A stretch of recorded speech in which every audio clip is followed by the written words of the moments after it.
Hello and welcome to the Heritage Minute Special Podcast. I'm your host, Lieutenant Colonel Retired Steve Simon, USAFA class of 1977. Previously on the podcast, I began my conversation with former Academy architect Mr. Duane Boyle. We ended part 2 talking about his many experiences at the Academy. In part 3 of our conversation, we're picking up our discussion with his work on the chapel renovation project. Now, let's rejoin the conversation. So let's talk about one more project, the Cadet Chapel. Of course, the ongoing renovation that you were involved in that from day one of the renovation. So what did you do on that project? Well, my role was basically to make sure that the building was, we'll start with food to fix the water problem. And in fixing the water problem, make sure that the building was returned to its original design intent that Walter had. And having known Walter for a long time, I heard a lot about what he was trying to do with the chapel. So there's some interesting things that we had to overcome. So just to give a little bit of background about the chapel. The original concept of the chapel that was provided during the concept design for the rest of the cadet area was basically a folded plate building that was clad in translucent marble that had all three chapels on one level and ran in a more traditional east-west orientation. It was actually on a plaza that was on a plinth that was one level higher than the Lawn Court. And that design became extremely controversial. And at the time, nobody had time to deal with the controversy on the Cadet Chapel. The Air Force made a decision that there would never be a class that graduated from the Air Force Academy that did not graduate from the permanent site. And so obviously the temporary site was set up at Lowry, but that meant that in a very short amount of time, the Air Force and Skidmore and Merrill had to have everything done so they get the class of 59 on site in 58 so that they could graduate in 59 from the Colorado Springs campus. And so as a result, there was just no time to be able to deal with a very public controversy on what Cadet Chapel was going to look like at the Air Force Academy. So everybody agreed to put the chapel on the back burner. So when Walter had pretty much all of his design for the rest of the planning and design for the rest of the campus in hand, he had design teams working for him on various parts of the academy and several in the cadet area itself. When he thought that he was comfortable with where they were at with their concept design, he decided to take a sabbatical for a few weeks and go to Europe just to visit cathedrals over there, which would influence him in the design of the Cadet Chapel that we now have at the Air Force Academy. And Walter said that there was 4 that really influenced him. One was Chartres, which was the flying buttresses on the outside of the building. Notre Dame, which is the flying buttresses also on the outside of the building. Mm-hmm. The height of Notre Dame, which is 150 feet, it was the same as the height of the Cadet Chapel at 150 feet. So the height of our chapel comes directly from Notre Dame. A CC, which was not CC, but Essential L, which was the quality of light coming into the building through the stained glass. And a CC was really critical in Walter's thinking and his approach to the design of our Cadet Chapel. Walter never thought you could successfully put more than one chapel into one building and have it be successful in the end. But a CC has an upper and a lower chapel. So that's what convinced Walter that you could do that successfully. And it's because of CC that we had the upper and the lower chapel on our Cadet Chapel. So Walter came back and he started playing with the ideas about what the form should be of a new chapel, what the architecture should be for this new chapel. And he came up with the idea of the tetrahedron, which is a 3-dimensional truss. And so basically our current chapel has 100 tetrahedrons. Each spire is 4 tetrahedrons, 2 stacked on top of each other, or one stacked on top of another on each side of each spire for 4 tetrahedrons per spire. And the space between the spires is that same tetrahedron turned in 180 degrees and put in place. So Walter originally planned for the chapel to be 21 spires. In fact, if you take a look at the site planning for that area, if you draw a line from the center line of what was a landscaped courtyard in Fairchild Hall, is where the library addition is now for us. That line, if you extended west, was supposed to split the cadet chapel in half, but the cadet chapel is actually offset to the south by the equivalent 4 spires, because we have 17 spires now. Walter wanted 21. Walter always hoped that the additional funding for those additional 4 spires would happen, so we have a space for them. But 21 spires was too expensive, and so it was dropped down to 19, which became very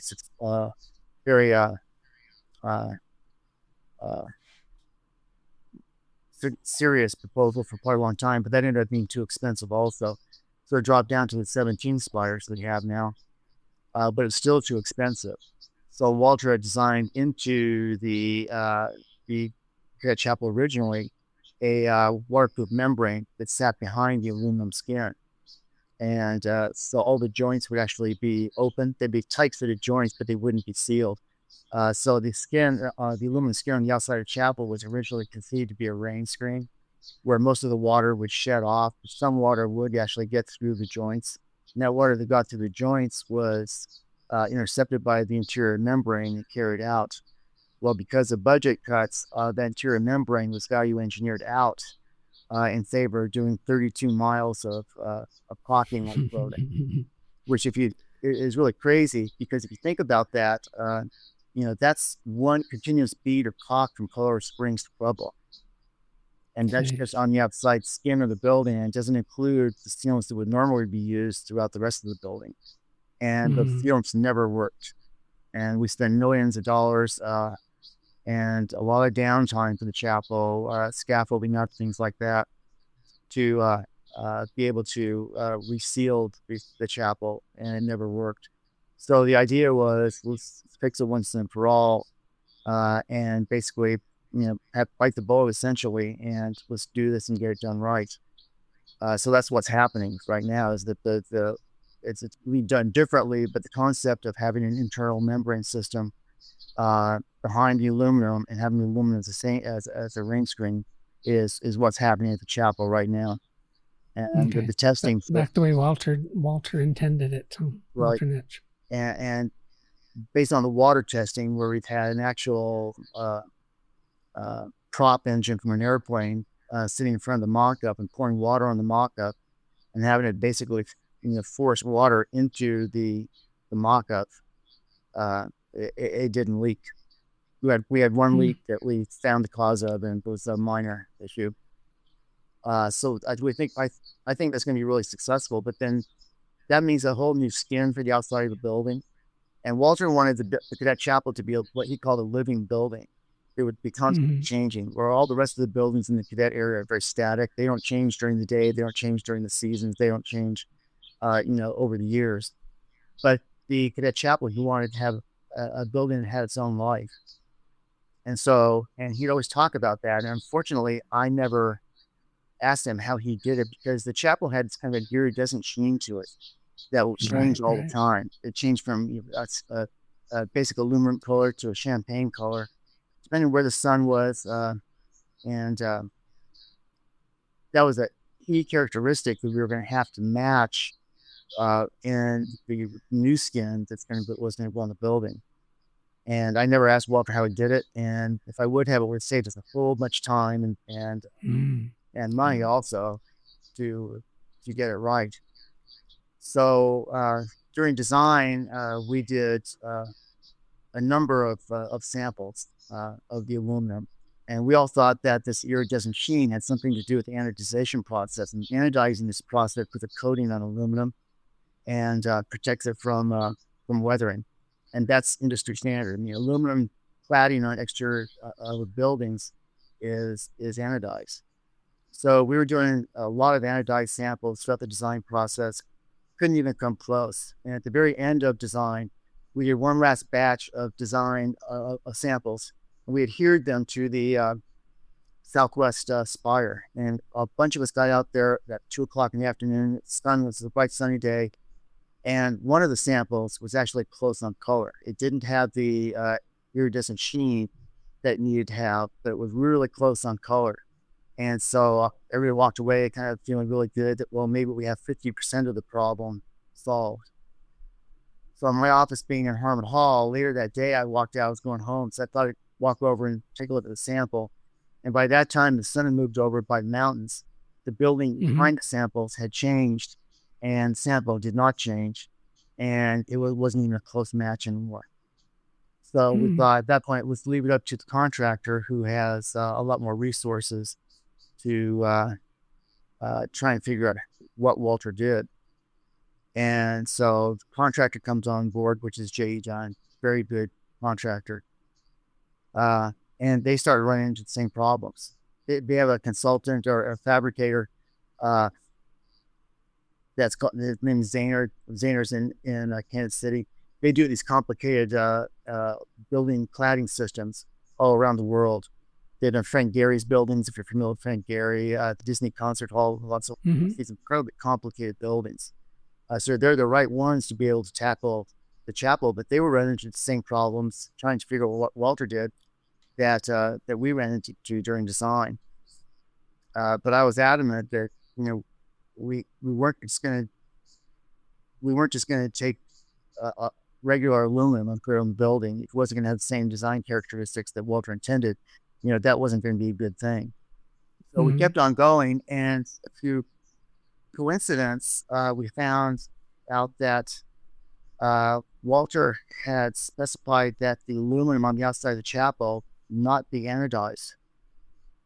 And so the infill panels, which make up the most of the aluminum on the outside of the building, were never anodized, which kind of shocked all of us, because that's just not what to do with aluminum. But that's what Walter did, and because the fact that it was raw aluminum, that's what gave it its iridescent sheen. And so in the mock-up that we had done, as I mentioned previously, it has the raw aluminum, and it has the same iridescent sheen that the chapel had. It will also patina down over time, which is what the Cadet Chapel did. So when the chapel opens up, it's going to be much brighter than it was when it closed down, but it's going to look like it did in 1962 when it was completed. But we really, after a lot of effort, finally figured out what Walter did. And at least I sat back and I thought, could it really have been that easy that Walter just made not to anodize the aluminum? And that's in fact what he did. What he did. Well, I remember a conversation you and I had a couple of years ago about that when you were in the middle of that issue. And I remember you saying something about, you thought aluminum was kind of made differently then than it was now. That was another factor that you guys were considering, and right, iron in it or something. Yeah, iron content was different. So we actually, as part of the new aluminum, had the aluminum run, even though it's not a standard aluminum now. We did a custom run of the aluminum to meet the same metallurgic content that the original aluminum had. So not only is it going to have the original sheen back, but the content of the aluminum is the same as it was back when it was built in and finished in 1952. So that's quite an accomplishment. Yeah, absolutely. So good on you. I like to, as far as getting from a broad picture perspective of restoring that building, I like to think of it as you're restoring a classic car, where you're doing a frame off restoration, and every mark and every bolt has to be right on it. That's what we're doing. I mean, even down to exposed bolt heads, because actual mechanical fasteners weren't part of the architecture. And all those are being replaced, and all the replacements are going to be exactly like, from the bolt heads shape to the spacing is going to be exactly what it was originally. And one of the other things that was really notable about the chapel is the stained glass, because there's 24,000 right? dolls, which are the individual bricks in the ribbon glass that separates the spires, and about a third of those are actually hand chipped to create a kind of looks like it looks like it's basically damaged. But what it does is when the light comes through, it scatters the light around much differently than if it was just a solid piece of stained glass. Mm-hmm. Mm-hmm. But every one of those pieces of glass has to go back in the exact location that it was removed from. Because Walter had a lighting concept for the stained glass that as you entered the south of the building at the main entrance, he had the darker colors, and as you approached the altar, they became the ambers and the orange. Lighter, right? So it's really important that we get that progression of light right when all that stained glass is put back in. And interestingly, J.E. Dunn hired the same firm, that same studio in Los Angeles is called Judson Studios, which did the stained glass originally. So they did the restoration. And I had the opportunity to go out to there after the first batch of stained glass was sent there and watch how they were restoring it. And I asked the one guy there, well, how did you do these chips? And so he took me into a back room, a very old studio, and old table was there and an old bucket underneath the table. And he pulled out this wedge-shaped hammer, and he said, just a minute.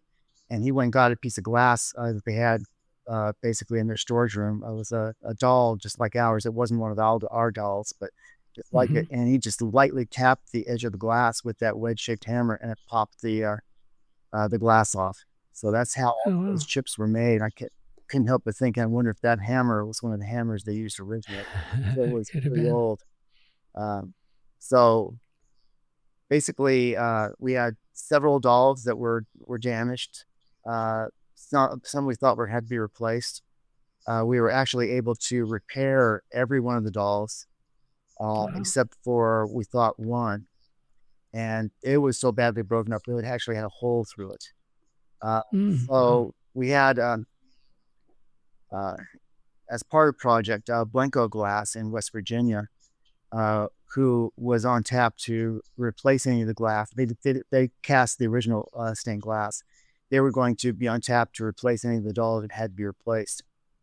And they actually have the original forms for the dolls back at their shop. They have them in their shed in the back. And so if we had to have any of your dolls replaced, they would have been cast out of the same molds as the original ones, which was pretty cool. But we were able to fix all of them except for one, and that one we were going to have recast. But Marty Rickett, who was the project manager for J.E. Dunn, thought, well, why don't we see if we can salvage this one doll, even though it's badly damaged. So he basically did some laser screening of it, some molding of it, and then they melted the damaged doll down. And there's a flange that goes around four sides of the doll, which actually pulls it into the metal frame. And so he suggested taking a little bit of that glass on that flange off, because the flange and the glass were integral, and basically use that to make up the glass that had been missing and was broken out in the middle. So they actually, back at Judson Studios, they actually melted that doll down, recast it with the same glass that was there before, and it came out beautiful. And so that damaged piece is actually going to be put back into the frame in the same location it's taken from. And the end result is that every single historic doll that was in the building is being put back into the same place it was removed from. Wow, Really, that's phenomenal. Not what we thought would happen, what we hoped that would happen, but we didn't realistically think that it would. And it was great to see that, our expectations were achieved, surprising as it is. Yeah, well, good for you guys. All right, one more question, and I know listeners are going to want me to ask this, so I'm going to ask it. Hopefully it's not an unfair question, but the estimation was that it would take about 4 years, and now they're talking 10 years. So what happened? A lot of things happened. One was asbestos. That was a huge thing early on. We all knew that there was a lot of asbestos in the building. Some of it had been mitigated a few years back, but it was basically from there's 2 rows of can lights on each side of the chapel. Basically everything below the lower line of can lights we thought was abated.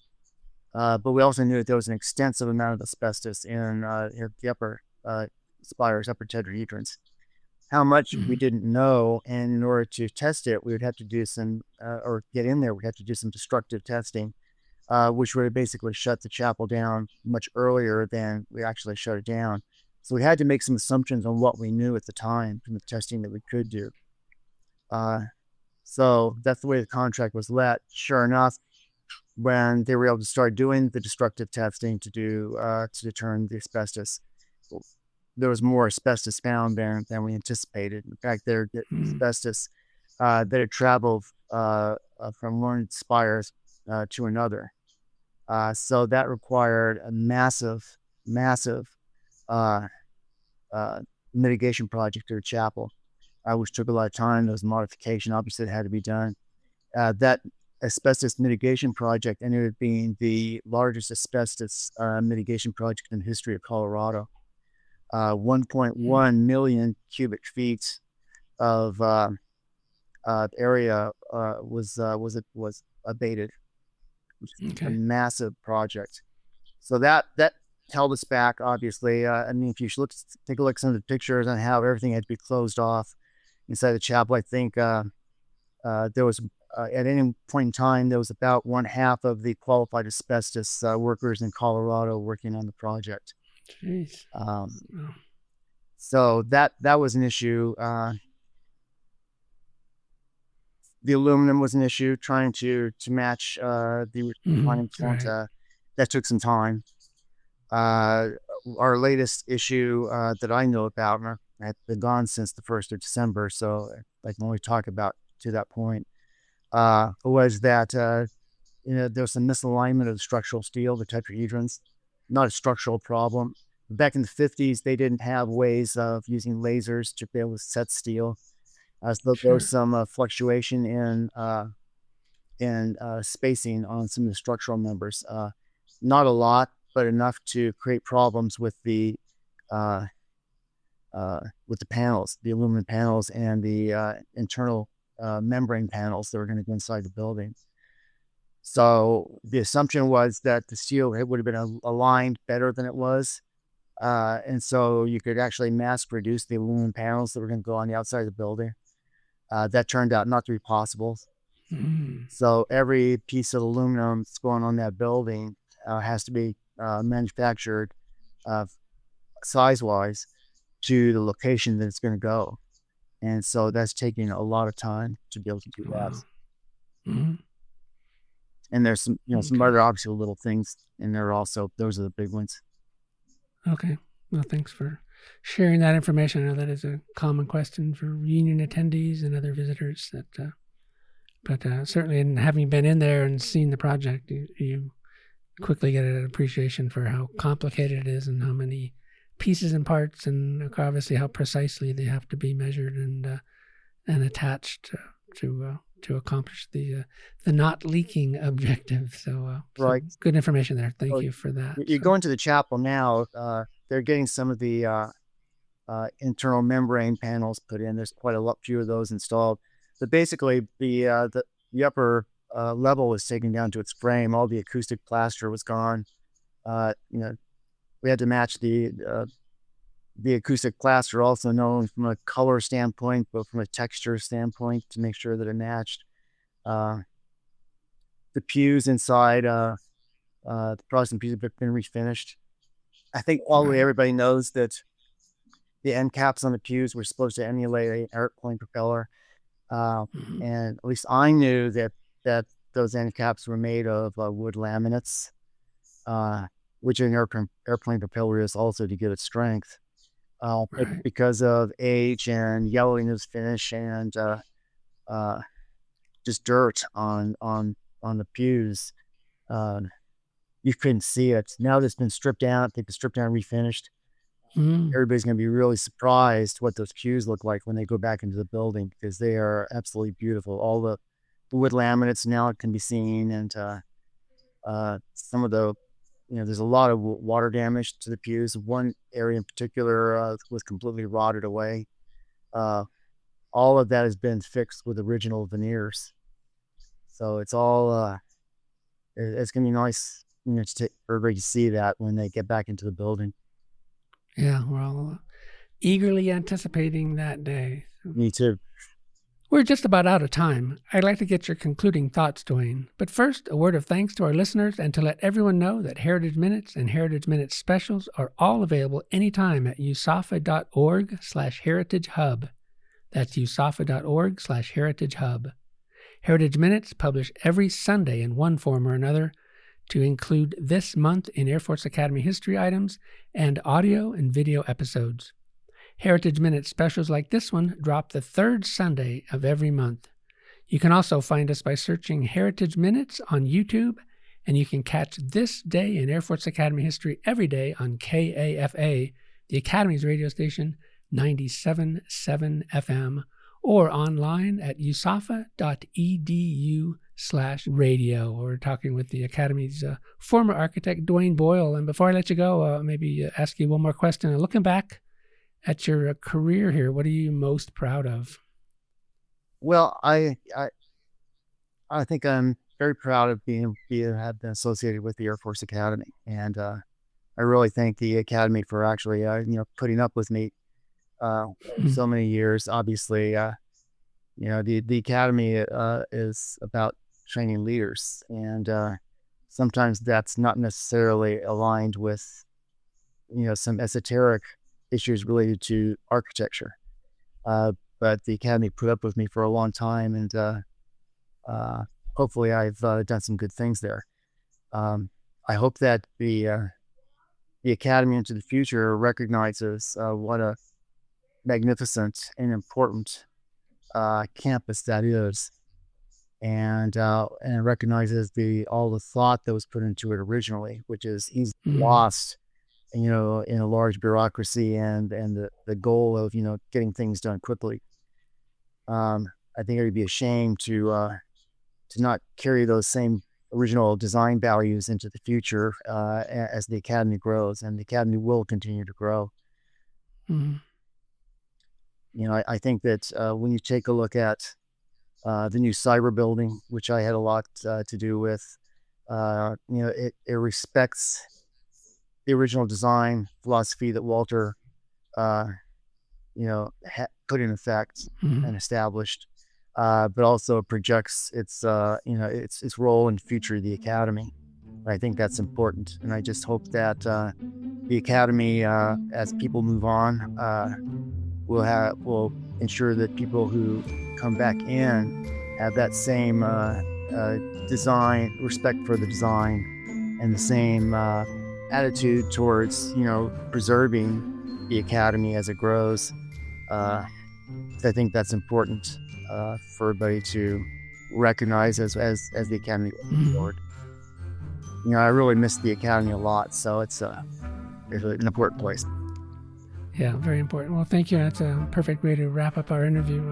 And I can say, having worked with you since the 80s, that the Academy is very lucky to have had you on staff, and certainly for as long as you were here, and all the great things you accomplished. So thanks so much. We've been talking with the former architect, Duane Boyle, and thanks a lot, Duane. Really appreciate you joining us today.